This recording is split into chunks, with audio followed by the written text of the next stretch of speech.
강철 연금술사 반응이 좋아요. 금속노조, 강철노조 다 몰려온 것 같고, 당연히 사람이 모이면 잡음이 많죠. 강연금이냐 강철연이냐부터 해서 아니다 하가렌이다 뭐 다 모여있죠. 좋습니다. 강철연, 강연금, 하가렌 전부 환영합니다. 자, 길게 안 하고 싶은 마음과 이건 제대로 길게 해야지라는 마음이 끝없이 싸우는 나날이었어요. 이 작품에 대해 가지고 이 썰을 풀다 보면 어쩔 수 없이 뜨거워지는 이 마음이 있기 때문에. 근데 문제는 이 영상이 여러 개가 나오면 여러분 조회수가 안 나오는 거 아시죠? 솔직히 1편 좋았으면 2편, 3편 나와도 다 봐줘야 된다 이거.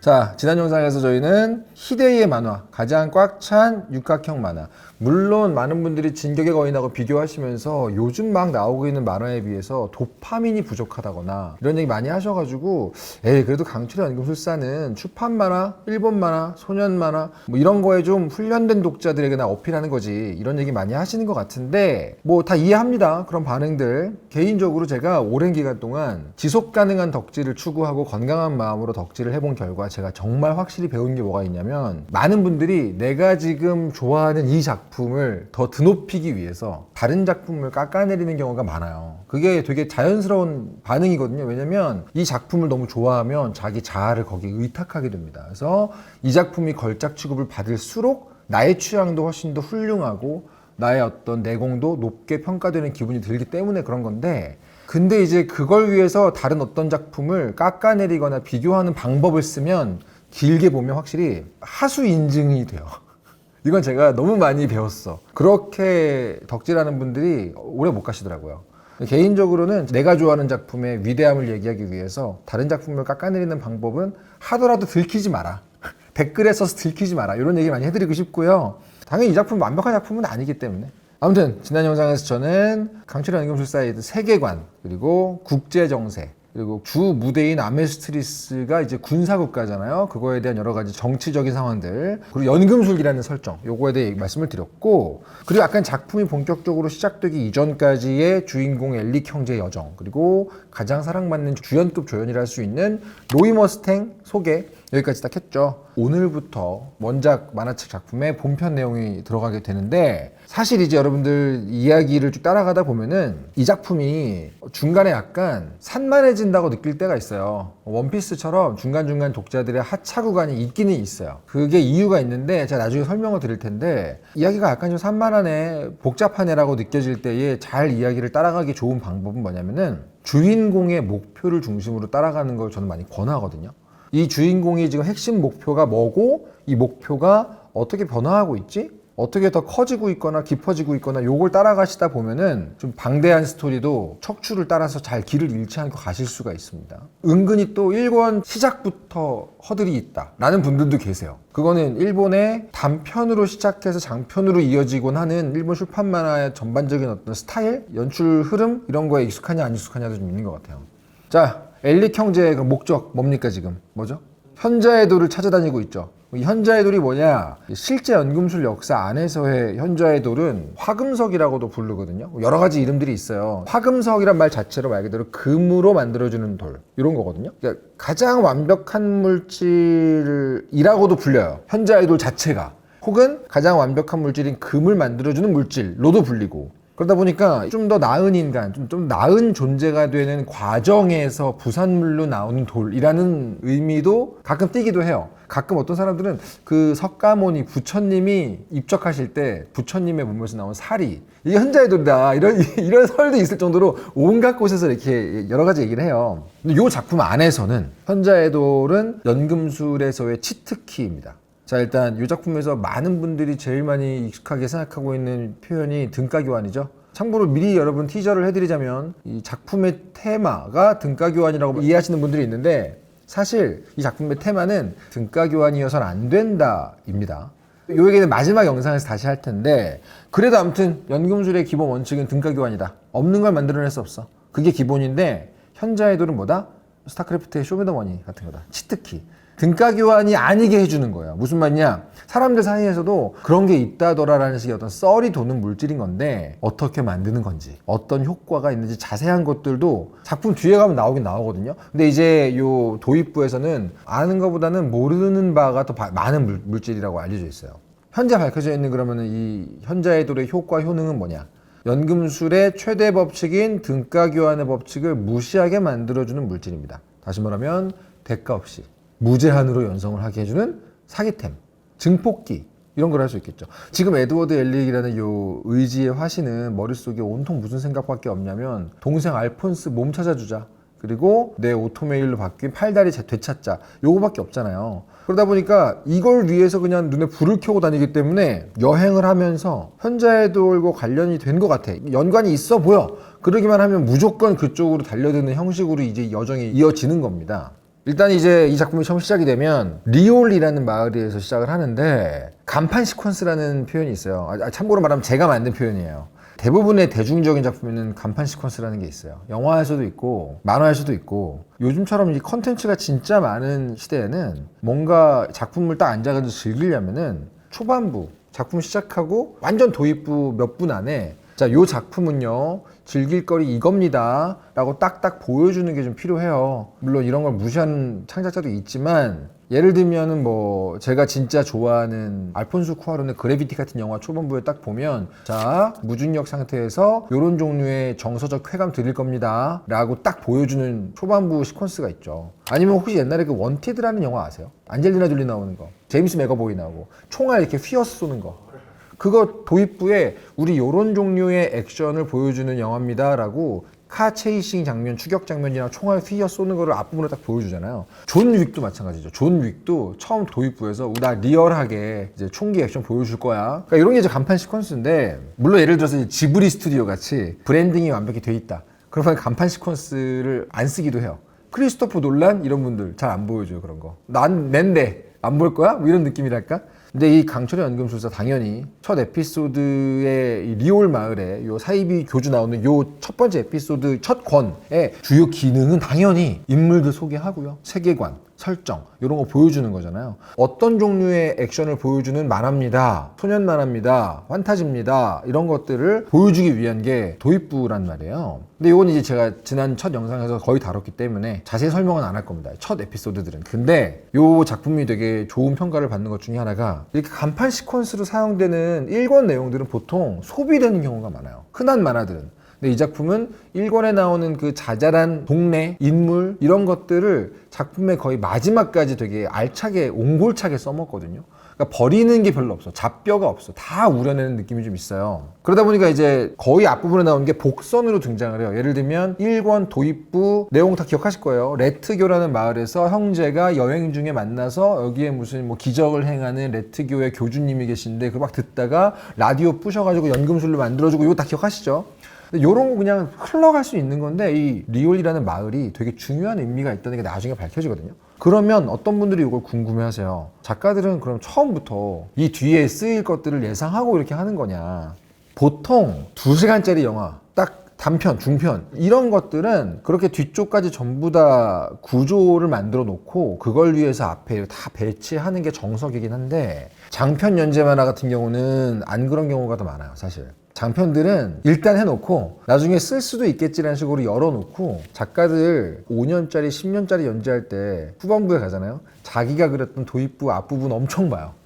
뭐 쓸 거 없나? 주워 먹으려고. 그래가지고 일부러 이런 작가들도 있어요. 제가 친한 뭐 웹툰 작가, 서북의 저승사자, 뭐 보스리턴 이런 거 그렸던 양세준 작가, 이런 친구들은 이런 얘기도 해요. 그래서 이야기 앞부분에 군중신 그릴 때는 의도적으로 한두 명 정도 좀 잘생긴 사람을 넣는다고. 나중에 언제 쓸지 몰라. 뒤에 가서 그 앞부분에 군중씬에서 그 부분 클로즈업 해가지고 좀 잘생긴 애 떴으면은 독자들은 야, 이 작가 이때부터 복선 깔아놨어 뭐 이러고 속아 넘어간다 이거예요. 아무튼 그래도 이게 큰 떡밥들 이런 건 원래 주로 이야기의 도입부에 뿌려놓는 겁니다. 자, 이 리올이라는 마을에는 레트교라는 사이비 종교가 마을을 이미 뒤덮은 상태예요. 근데 아무리 봐도 이 두 형제가 지금 여행 중이잖아요, 현자 아이돌 찾으려고. 근데 그 레트교 교주라는 놈이 기적이라고 뿅 행하는 걸 보니까 저거 연성진이 없는데? 그리고 대가가 없어, 등가 교환이 아닌 것 같아, 어떻게 요만한 데서 이걸 만들지? 현자의 돌 아닌가? 의심을 한 거예요. 그래서 저 주교를 일단 제껴서 현자의 돌 좀 뺏어와야겠다, 이런 식으로 시작이 되는데, 당연히 이제 도입부니까 이 두 형제는 요렇게 액션을 해서 요렇게 센 애들입니다라는 걸 보여줘야 되잖아요. 딱딱딱 해서 교주를 제껴요. 요런 초반부 에피소드의 핵심은 주인공의 활약이 굉장히 중요합니다. 먼치킨물은 더 심하지만 옛날 만화들도 이 도입부에서는 위기 상황이 있더라도 독자가 좀 쾌적하게 안심하고 봐야 되기 때문에 고난 파트보다는 간지, 멋이 훨씬 중요하기 때문에 이 도입부 1권에서는 당연히 주인공은 딱히 위험을 느끼지 않고 딱딱딱 제껴요. 자, 그렇게 해가지고 이제 첫마을 리올에서 사이비 종교 교주를 딱 제꼈는데 그 교주가 쓰고 있다는 그 반지 현자의 돌이 뽀각 하고 부서집니다. 무슨 말이야? 이게 짝퉁인 거지. 아니면 좀 불완전하거나. 그 이제 여기서부터 이 시작부터 이런 거예요. 뭐지? 현자의 돌이라는 게 있긴 있나 보네? 이 주인공 엘릭 형제가 찾는 게 다 이유가 있나 보네. 근데 짝퉁도 있나?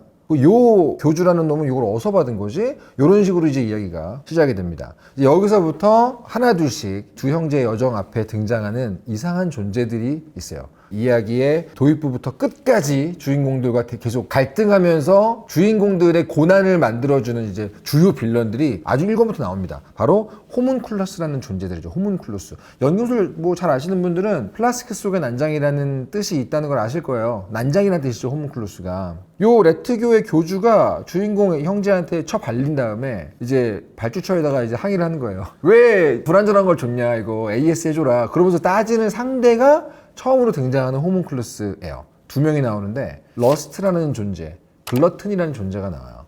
근데 이제 요 사이비 교주가 AS 항의하는 요 두 존재 이름을 딱 듣자마자 눈치 빠른 독자들은 바로 압니다.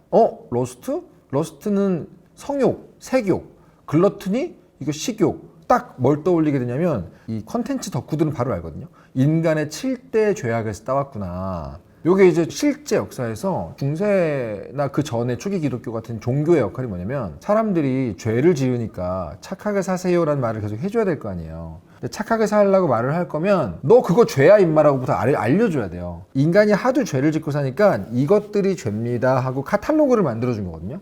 요거 하지 마세요 이렇게. 그게 이제 7개라고 딱 정해준 게 7대 죄인데 이게 뭐냐면 교만, 시기, 분노, 나태함, 탐욕, 식탐, 색욕 이렇게 7개거든요. 단어는 약간씩 다르게 쓰지만 근데 이게 이제 주로 덕후 콘텐츠에서 진짜 많이 사용되는 모티프긴 합니다. 예를 들면 7개의 대죄 아시죠? 그것도 유명한 만화잖아요. 그리고 영화 중에 이제 세븐 이런 거 세븐도 딱 요거 가지고 만든 거예요. 그럼 이제 뭘 알 수 있겠어요? 이 작품은 적어도 중간 보스가 7명이구나 알 수 있겠죠. 7명을 제낄 때까지 가야 돼?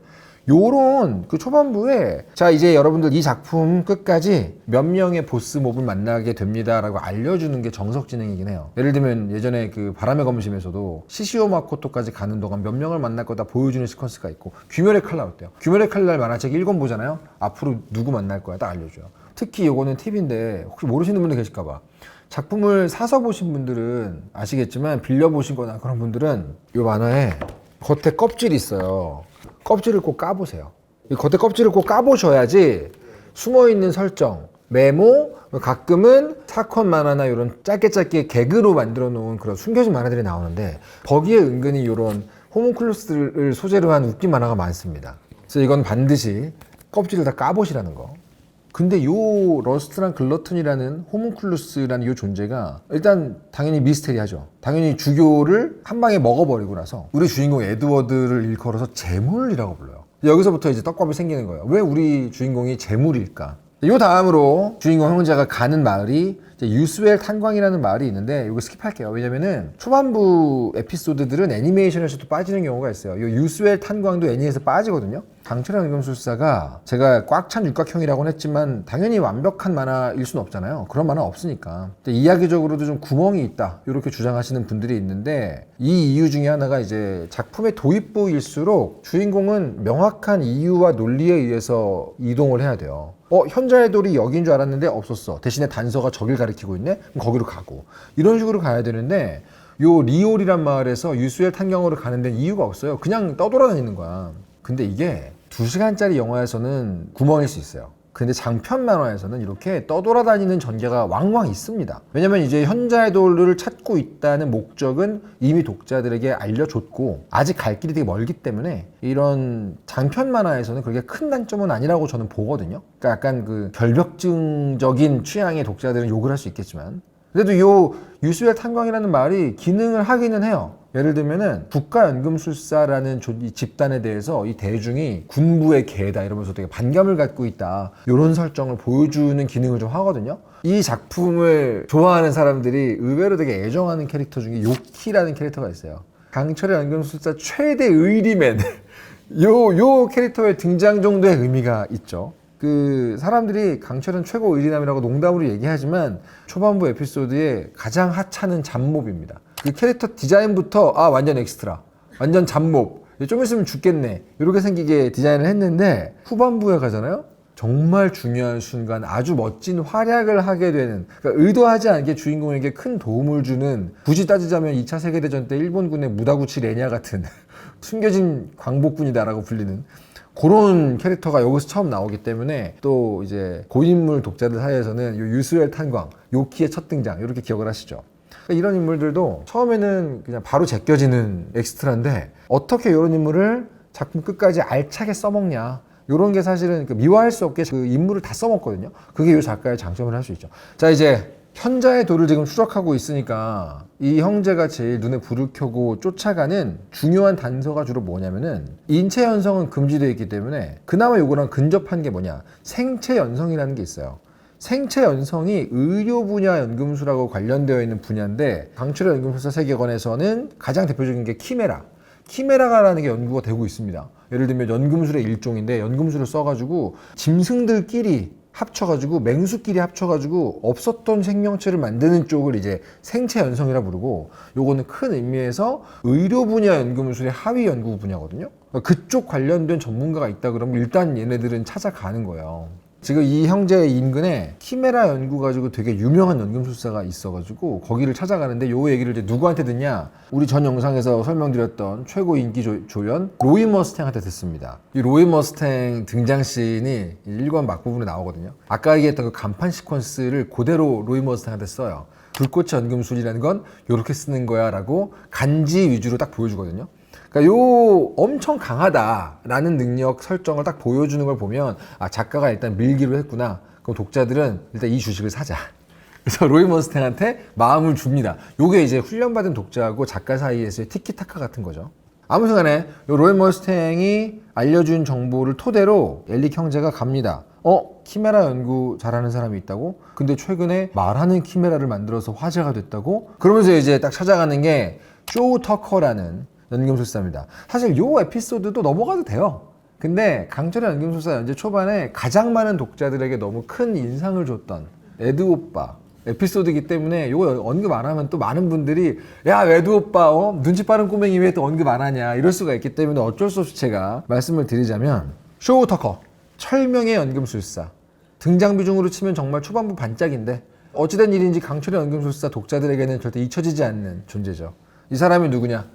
가난한 연구자입니다. 연구 지원금이 필요해가지고 국가연금술사 자격증 갱신에 목매는 인물이에요. 근데 이제 국가연금술사 이 자격증 갱신이 얼마 안 남은 상태예요. 그러니까 요 에피소드도 국가연금술사라는 게 되게 좋은 제도인가 보다, 많은 사람들이 여기에다가 이렇게 목을 매네? 이런 걸 알려주는 디테일도 주고, 무엇보다 이 쇼 터커가 에드워드 엘릭을 보면서 천재를 바라보는 범죄의 눈을 딱 하거든요.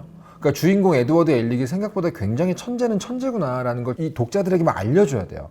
사실 이야기를 만드는 사람들 중에서 대중적인 작품을 할 거면은 우리 주인공 이만큼 잘하는 사람입니다, 우리 주인공 이만큼 천재입니다, 설정으로 말해도 아무도 몰라요. 독자들이 그걸 눈치챌 수 있게 계속 디테일하게 보여줘야 되는데, 그런 기능을 좀 하는 에피소드라고도 볼 수 있겠죠. 사실은 이 모든 연금술사들이 우리 강철, 그 다음에 로이 머스탱, 우리 불꽃, 요 연금술사처럼 모두의 인정을 받는 인재는 아니에요. 어떤 국가연금술사들은 계속 자격증 유지를 위해서 연구 성과가 안 나와도 계속 매달리면서 허덕일 수밖에 없는데, 이게 이제 인기 없는 작품을 연재 중인 웹툰 작가들은 정말 잘 압니다.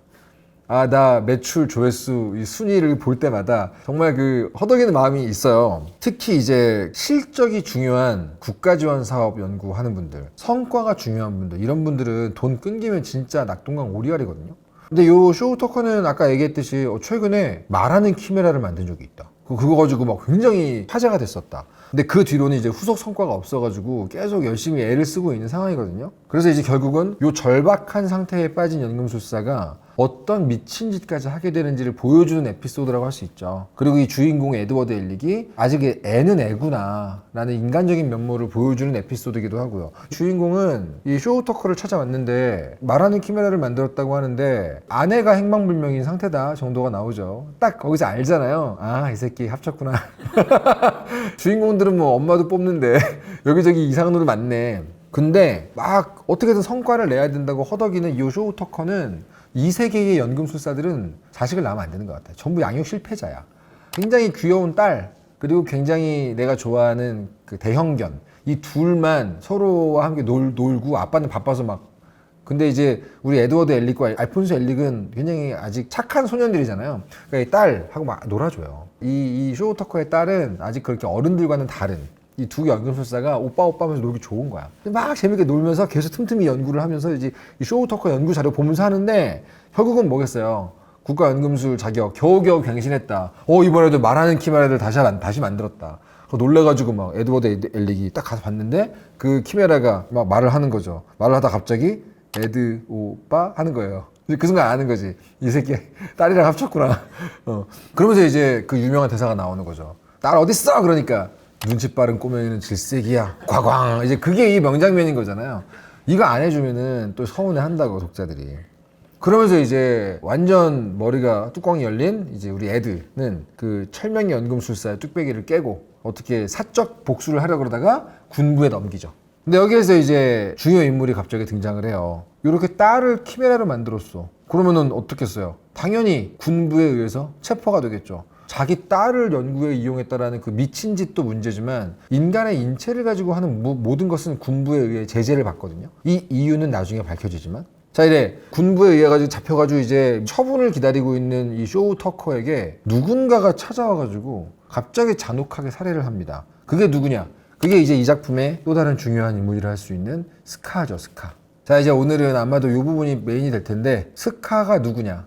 국가연금술사 연쇄살인범이죠. 이미 되게 여러 명의 국가연금술사들을 죽이고 다녔어요. 그러니까 연금술사를 죽이는 게 아니고 국가연금술사를 골라가지고 조지고 있는 애거든요. 왜 죽이고 다닐까? 일단 외형은 이마에 이 큰 X자 흉터가 있는 남자인데 짙은 갈색 피부에 붉은 눈동자란 설정입니다. 이게 어떤 설정이냐면 이 아메스트리스라는 나라의 동남부에 위치한 국경에 딱 붙어있는 이슈발이라는 곳의 사람들의 특징입니다. 즉, 요 스카라는 연쇄살인범은 이슈발 사람이라는 뜻이에요. 그곳에 무예승이라는 설정이에요. 무예승은 말 그대로 이제 소림사 같은 거죠. 승려인데 무예승이다. 뭐 백업원으로 치면은 이제 인슌 같은 거죠. 자, 이슈발이 어디냐? 과거에 내전이 한번 있어가지고 한번 싹 초토화가 됐었던 지역이라는 설정인데 여기는 이제 강철의 연금술사 전체 이야기에서 굉장히 중요한 지역이자 요 이슈발 내전이 강연금의 아주 중요한 인물들 모두에게 한 번씩은 아주 중요한 영향을 끼쳤던 그런 내전이거든요. 자, 이제 이슈발 내전이 뭔지를 설명하겠습니다. 이 작품을 액션 활극 소년 만화로 소비하시는 분들이 제일 대충 넘기는 부분이에요. 솔직히 그렇죠. 이슈발 내전 설명해봐 그러면 그런 게 있었던 것 같은데 뭐 이런 식으로 스카 얘 왜 이렇게 뿔났어 그러면 이슈발 내전이라고는 하는데 그게 뭐지? 극적 그러니까 보다가 충충충충 빨리 넘기는 구간들이 있잖아요. 그러니까 제가 설명으로 딱 먹여드릴게요. 이슈발 내전을 좀 제대로 이해를 해야지 강철의 연금술사 세계관을 좀 밀도 있게 이해할 수가 있습니다.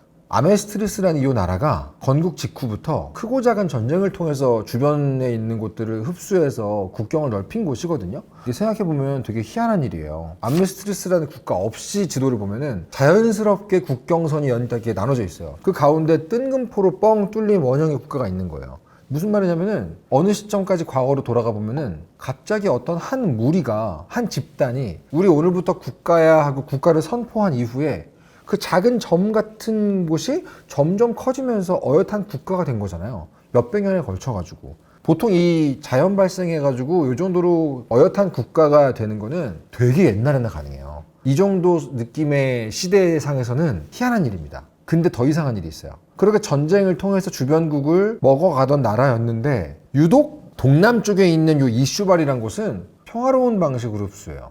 왜일까? 그래놓고 나중에 뒤에 가면은 이 이슈발 내전 때문에 싹 쓸어버린다. 왜일까? 약간 석연치 않죠? 그러니까 제가 설명회 중에 뭔가 되게 의미심장하게 표현하는 건 다 복선이라는 거 아시죠, 여러분? 자, 이 이슈발 약간 아랍 문화권 느낌이 있습니다. 건조기후에 유일신 사상이라는 설정이기 때문에, 그리고 종교가 굉장히 중요한 나라라는 설정 때문에 아랍권 나라로 약간 느낌이 있어요. 이슈발라라는 유일신을 섬기는 곳이라 이슈발이에요. 전통 중요하고 되게 보수적인 느낌이 있는 나라입니다. 하지만 이 아메스트리스라는 군사국가하고는 뭐 큰 문제는 없었고 뭐 사이가 좋았다고 보는 사람도 있어요. 왜냐면은 거의 아메리카하고 아랍 쪽, 이란 쪽 이쪽 정도로 외형이 다른데, 아메스트리스의 군부나 경제나 이런 각계각층에 이 이슈발 출신 사람들이 다 진출해 있었다는 걸 보면은 어느 정도 사회적으로 통합이 다 됐다, 이런 느낌인 거잖아요. 그래도 문제는 근본적인 삐걱임이 있긴 했어요. 왜냐? 이슈발 문화의 핵심이 제가 뭐라 그랬죠? 종교라 그랬잖아요. 거기다 유일신 사상이죠. 원리주의자들이 많았어요. 근데 이 아메스트리스를 이루고 있는 근간은 연금술과 군사국가죠. 근데 이 이슈발 사람들 입장에서 볼 때 이 연금술이라는 거, 뭔가를 분해해서 재구축을 한다, 요게 자기 이슈발라 교리를 보면은 조금 신의 섭리에 반하는 거라는 느낌이 좀 있는 거예요. 아니, 이 신이 만들어 놓은 건데 우리가 멋대로 분해해서 재구축을 하니까 불경한 거다. 약간 이게 이제 부모가 낳아준 머리카락 왜 잘라 같은 그런 느낌인 거예요. 그러다 보니까 자잘한 갈등은 좀 존재를 했겠죠. 게다가 이게 아무리 평화적인 편입이라고 하더라도, 편입이 되고 굉장히 오랜 시간이 흐르고 나면 모르겠지만 아직은 요 식민지 느낌이 남아있을 거 아닙니까? 모르긴 몰라도 세세한 갈등이 여기저기 누적이 되는 그런 분위기가 있었겠죠.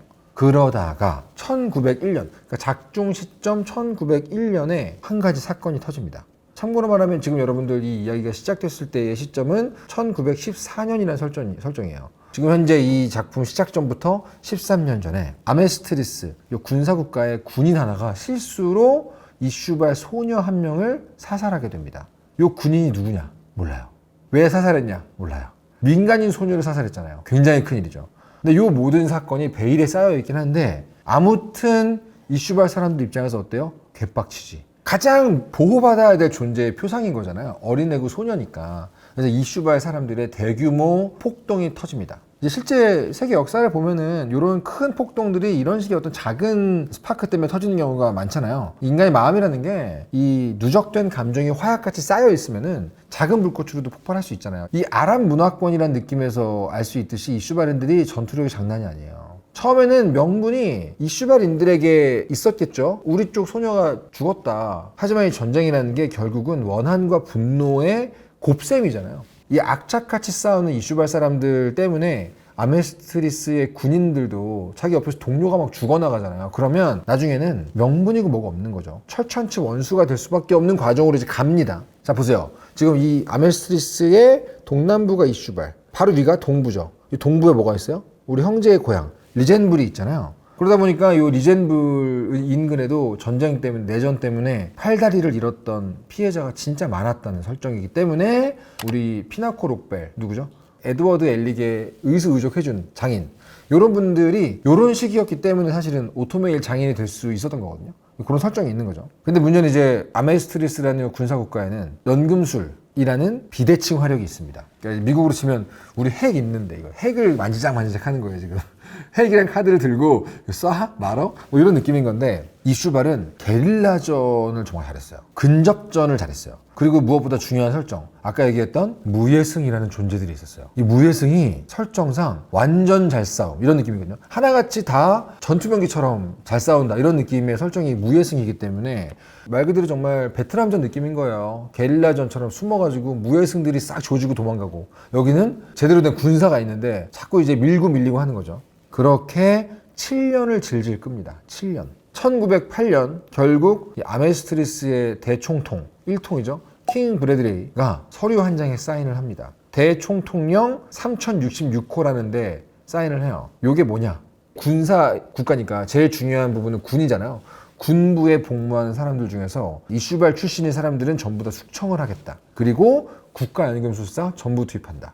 요거에 사인을 딱 하는 거예요. 참고로 요거 모르시는 분들 많이 계실 텐데 고인물들은 알 거예요. 요 대총통령 3066호가 어디서 나온 숫자냐면은 2차 대전 때 미군이 공표한 것 중에 백악관 행정명령 9066호가 있어요. 요게 뭐냐? 미국인들 중에서 적국 출신 인사들을 어떻게 하겠다라는 거예요. 주로 이제 일본과 독일. 그러니까 거기서 모티브를 따온 거예요. 아는 사람만 알겠죠. 대총통령 3066호 사인 딱 했어요. 어떻게 되겠어? 국가연금술사 전부 투입됩니다. 로이 머스탱, 이슈발의 영웅이라는 별명을 이때 얻게 되죠. 대량 학살을 할 때예요. 주인공 엘릭 형제보다 한 세대 위의 인물들은 대부분 요 내전 때 정신적인 충격을 세게 받은 경험이 있어요. 베트남 참전용사 같은 느낌이기 때문에. 로이 머스탱 같은 경우도 요때 이슈발 내전 때 수많은 사람들을 학살했던 경험 때문에 그때 그 생각을 하는 거죠. 군부 최고위 대총통까지 내가 올라가서 이 국가를 바꿔야겠다. 요 결심을 요때 한 거거든요. 결국 이슈발이 요때 이제 싹 쓸리죠. 그리고 살아남은 소수의 이슈발 사람들이 아메스트리스 각지의 난민으로 각자 이제 떠돌면서 살고 있다. 이런 설정이라고 이해하시면 돼요. 당연히 차별을 많이 받겠죠. 자, 그 이슈발 내전이라는 전쟁터 한복판에 두 형제가 있었습니다. 동생은 아까 얘기했던 무예승, 싸움 짱 잘하는 무예승, 전통적인 이슈발라 교도라는 설정의 동생. 그게 바로 방금 아까 얘기하고 있었던 우리 국가연금술사 분쇄기 스카입니다. 굉장히 보수적이고 금욕적이고 원칙주의자라는 설정인데, 근데 요 스카 본명 아닙니다, 참고로 여러분. 본명이 안 나와요. 이 중요한 인물인데 작품 끝까지 본명이 안 나와요. 요 스카의 형이 좀 괴짜예요. 학자 타입의 괴짜예요. 아까 말씀드렸듯이 이슈발 사람들은 연금술에 대해서 좀 반감이 있는데 가끔 요렇게 와 연금술 개쩌네 이러면서 연구하는 사람들이 있었어요. 근데 요 이슈발에 먼저 들어온 연금술은 연금술이 아니고 연단술입니다. 여기서 잠깐, 연단술은 뭐냐? 뒤쪽에 나오겠지만 아메스트리스의 동쪽에 사막이 있고 이 사막 너머에 싱이라는 이름의 약간 중국 느낌의 거대한 대국이 있잖아요. 여기도 연금술이 있고 여기만의 연금술이 연단술이라고 불리거든요. 근데 요 이슈발이라는 지역에는 이 연단술 서적이 실크로드를 타고 오는 어떤 상인들처럼 사막을 건너서 온 상인들에 의해서 흘러들어왔어요. 이 이슈발 사람들 중에는 다들 쉬쉬하는데 몰래 숨어가지고 와 연단술 이거 쩐다, 야 3D 프린터래 다 뽑아, 막 이런 느낌으로 연구하는 사람들이 있던 거예요. 그래서 스카의 형이 바로 연단술에 흠뻑 빠져가지고 연구하고 있는 그런 괴짜였어요. 그러니까 동생이 맨날 구박하는 거야. 마치 이런 느낌이죠. 나는 로마 군인이야. 근데 형이 자꾸 천주교 믿어, 막 이런 식으로 구박대기인 거야, 구박대기. 동생이 구박을 막 받아가면서도 야 봐봐 이거 쩔어, 이거 다 뽑을 수 있어, 민중을 위해 쓰면 좋대 이러면서 우리 이슈발 사람들을 위해 좋은 쪽으로 쓰일 수 있을 것 같다 이러면서 계속 연구를 하는 거예요. 연금술 혹은 연단술이라는 것이 중요한 거는 이거죠. 물질에 대해서 이해를 하고 나면 분해를 할 수 있고 재구축을 한다. 요게 이제 연금술이잖아요. 그래서 이 형이 오른팔에다가 문신으로 분해 연성진을 쫙 문신을 하고 왼팔에다가 재구축 연성진을 쫙 해가지고 오른팔과 왼팔을 이용해서 연단술을 쓰는 거예요. 분해하고 재구축하는 그런 느낌으로. 그러다가 문득 지금 이 싱에서 흘러들어온 책으로 내가 연단술을 보는데 뒤늦게 아메스트리스 연금술 자료를 또 봤는데 어딘가 미묘하게 다르다는 걸 느껴요. 뭔지 모르겠는데 근본적으로 아주 중요해 보이는 무언가가 다르다. 여기에서 이 스카이 형님이 뭐지 하고 파고들다가 뭔가 굉장히 거대한 비밀을 하나 발견하게 됩니다. 그리고 대충격에 빠져가지고 관련 연구를 엄청 열심히 해가지고 자기 연구 결과를 연구서를 만들어서 몰래 숨겨놔요. 그러면서 이제 이거는 내가 보기엔 이거 너무 중요한 얘기 같은데 나보다 강한 사람이 갖고 있어야 되니까 하면 자기 무예승, 자기 내 동생 짱쌤 이러면서 스카한테 가가지고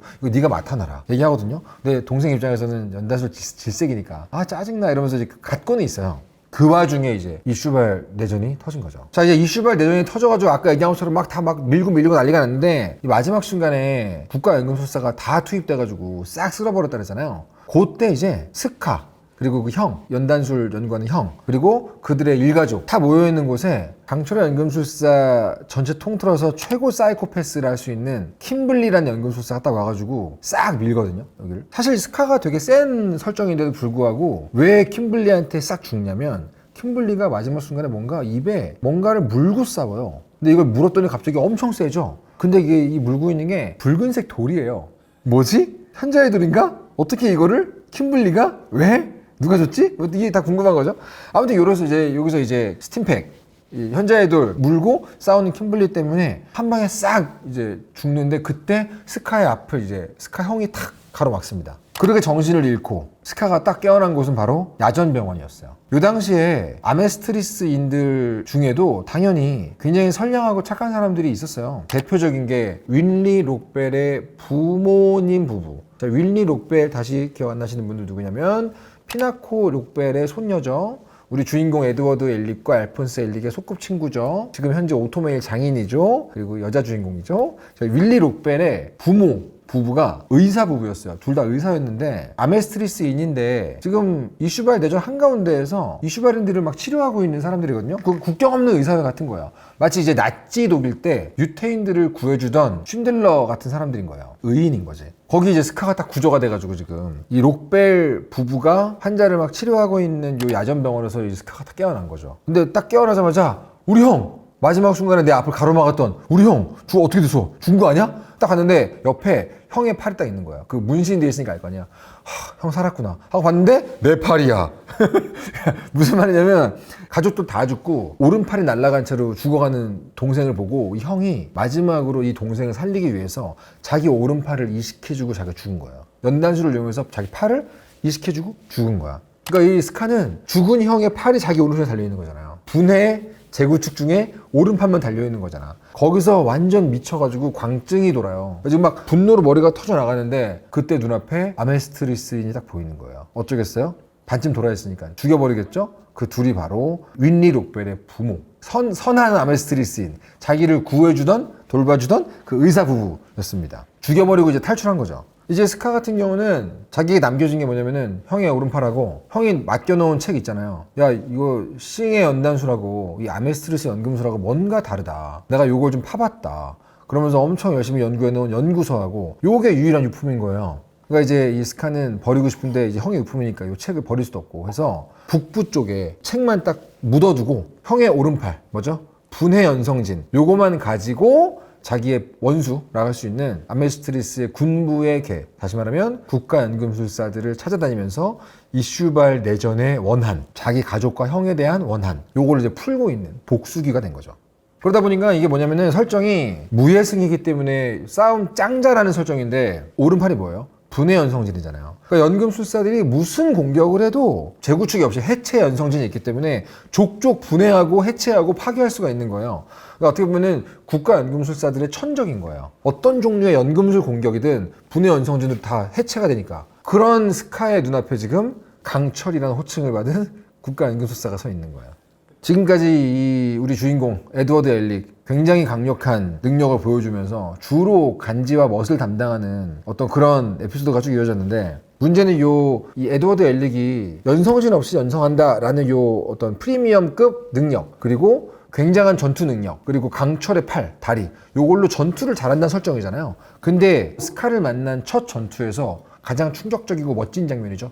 에드워드 엘릭의 오른팔이 완파되는 장면이 나오죠. 이 장면이 되게 임팩트가 있어가지고 원작이랑 뭐 브라더후드 애니메이션 여기서 반드시 나오는 장면이거든요. 근데 이제 오른팔이 완전 박살이 났는데 여기에서 겨우겨우 살아남아요. 이 스카를 직접 만나고도 살아남은 국가연금술사가 손에 꼽거든요. 몇 명 없어요. 근데 이 엘릭 형제 두 사람의 이 형제의 합격술이 너무 좋고, 그리고 로이 머스탱과 로이 머스탱의 이제 팀원들이 전부 출동을 해가지고 겨우겨우 이제 방금 얘기했던 전설 속의 나가 사륙자가 아니라 연금술사 사륙자, 거의 약간 케이건 드라카급의 스카로부터 구사일생한 엘릭 형제가 살아남았습니다. 이러면서 이제 이 이후에 스카라는 캐릭터가 어떻게 이 주인공들하고 엮일지가 굉장히 중요한 떡밥이라고 할 수 있겠죠. 자, 이제 에드워드는 이렇게 자기 오른팔이 산산조각이 났습니다. 어떻게 해야 되냐? 오토메일 고쳐야죠. 그래서 어디로 가냐? 리젠블로 갑니다. 왜? 제가 이제 첫 영상에서 말씀드렸다시피 요 리젠블이라는 주인공 형제의 이 고향에는 오토메일의 장인이라 할 수 있는, 그리고 이 엘릭 형제가 유일하게 자기의 마음을 둘 만한 소꿉친구 할머니 피나코의 뒤를 이어서 장인이 된 윌리 록벨이 있기 때문입니다. 자, 여기에서 이제 그러면 윌리 록벨 설명하겠습니다. 사실은 이런 종류의 어떤 서브컬처 작품들, 그리고 일본 출판 만화, 소년 만화, 여기에서는 끊이지 않는 싸움의 전통이 있어요. 메인 여자 주인공이 누구냐, 메인 히로인이 누구냐라는 싸움이 이 업계에서 어떤 유서 깊은 논쟁입니다. 근데 강철의 연금술사는 이런 싸움이 없어요. 이론의 여지가 없어. 이 작가의 취향이 어떠냐면은, 야, 그런 거 싸우지 마. 이 작품 주인공 얘야. 여자 주인공 얘라고 이렇게 보여주는 성격이 있어요. 이 윈리 록벨이 이론의 여지가 없는 메인 히로인입니다. 원래부터 아라카와 히로무 작가의 작품에 등장하는 여성 캐릭터들의 기본적인 취향이 있습니다. 하나같이 되게 강하거나 당차거나 전반적으로 되게 입체적이에요. 수동적인 인물이 거의 없어요. 그러니까 작가가 어떤 종류의 여성상을 되게 멋지다고 생각하는지에 대한 취향이 아주 강력하게 드러나는 작품들밖에 없어요. 일단 이 윈리 록벨은 부모가 죽었죠. 어떻게 죽었냐면은 의사 부부였는데 이슈발 내전 때 죽었죠. 착한 일하다가. 그 사실을 지금 윈리 록벨 아직 모르고 있어요. 그러니까 스카가 죽였다 이걸 모르고 있어요. 그냥 좋은 일 하시다가 전쟁터에서 죽었다 이거만 알고 있죠. 이슈발 내전 때 죽었다. 근데 이제 아직은 설명회를 듣고 있는 우리만 알고 있는 거예요. 그런데 이 주인공의 주변에 천재가 너무 많아요. 내가 보기에는 이 엘릭 형제 주변에 너무 다 천재야. 이 부분이 약간 그 소년 만화답게 그냥 퉁치고 넘어가는 설정이긴 한데, 일단 엘릭 형제 연금술의 천재죠. 이 뒤에 나가면 천재 많이 나오는데 윈리 록벨 오토메일의 천재거든요. 물론 이제 할머니가 피나코 록벨이니까 조기 교육도 있긴 하지만 그래도 이 주변에서 모두가 인정하고 있는 젊은 장인이란 느낌이 좀 있어요. 사실은 이게 뭐냐면 되게 애틋해. 어렸을 때 자기 소꿉친구가 엄마 연성하다가 지금 팔 떨어지고 그래서 왔잖아요. 내 친구 에드워드의 팔이 없어져가지고 다리 없어져가지고 오토메일을 달게 됐으니까 내가 평생 그 오토메일을 고쳐주고 보살펴 줄 거야 라는 마음이었다는 것을 뒤로 가면서 우리가 다 알게 되는 게 있어요. 되게 애틋한 느낌이 좀 있죠. 이 윌리 록벨이 사실은 작품 안에서 거의 모든 인물들에게 사랑받는 인물이에요. 심지어 악역들마저도 윌리 록벨 보면서 되게 멋진 여성이다 그러면서 막 내 취향인데 라고 말하는 경우가 되게 많아요. 에드워드 엘릭을 대변하는 정서가 의지, 근성 이런 거라 했잖아요. 속죄. 그럼 윌리 록벨이라는 인물은 슬픔과 강인함 이런 걸로 대변되는 인물이에요. 근데 이 작품이 마지막에 가면 정말 여운이 길게 갈 수 있는 엔딩 시퀀스가 나오는데 거기에 아주 크게 한 몫을 하는 인물입니다. 사실은 이제 강철의 연금술사를 즐기는 방법이 여러 가지가 있어요. 육각형이 크다고 말씀드렸다는 데서 나왔지만 정치극으로 즐기는 사람이 제일 마이너하긴 한데 그런 맛도 있어요. 그리고 액션, 판타지 뭐 다 가능한 즐기기 방식이 있는데 그 중에서도 청춘물스러운 청춘 연애 러브스토리스러운 축도 있거든요. 그쪽 러브라인을 담당하고 있는 인물이라고 할 수 있죠. 당연히 주인공 에드워드 엘릭하고는 러브라인 요소 있고요. 둘이 서로 좋아하는 마음이 있는데 둘 다 서로 아직 잘 몰라요. 그냥 서로가 서로를 위해주는 소꿉친구 정도로만 나오지만 그 마음이 어떻게 어느 정도의 속도로 적나라하게 드러나느냐가 이 작품의 되게 중요한 어떤 전개라고 볼 수 있고, 근데 또 단순히 연애 대상으로서만 그치는 여자 캐릭터냐라고 한다면 요거는 영상 마지막 즈음에 제가 말씀을 드릴 것 같은데, 요 강철의 연금술사를 관통하는 되게 중요한 주제가 몇 개 있습니다. 그 중에서 하나의 주제를 대변하는 인물이라고 할 수 있어요. 사실 그냥 수동적인 인물, 뭐 기다리는 인물, 주인공의 서포터, 러브라인의 상대역 이런 식으로 끝나는 게 아니라 주제를 담당하는 인물이다라는 게 되게 저는 의미 있었던 것 같고, 그래서 윈리 록벨은 저는 개인적으로는 너무너무 중요한 인물이라는 생각을 하고 있습니다. 자, 이제 이슈발 내전까지 나오면 눈맛에까지는 아니지만 이것도 되게 복잡한 얘기들이 막 등장하잖아요. 스카 나오고 이제 인물들 등장하고, 아까 얘기했던 것처럼 이렇게 인물들이 많이 나오거나 설정이 많이 드러나면은 어떤 독자들은 이제 하차 구간이 되거든요. 하차 구간인데 이 작품 매력은 있는 것 같아. 그래서 보고는 싶어. 근데 약간 하차 구간이야. 그럴 때 제가 말씀드렸던 그 요령, 주인공의 목표에 집중을 하면 얼추 따라갈 수 있어요. 여전히 우리 주인공 형제의 목표는 현자의도를 찾는 것입니다. 나중에 이 목표가 더 확장되긴 하지만, 그런데 문제는 뭐냐면 이 주인공의 갖고 있는 무기, 하나는 연금술, 하나는 오토메일. 근데 오토메일 다 뽀개짐.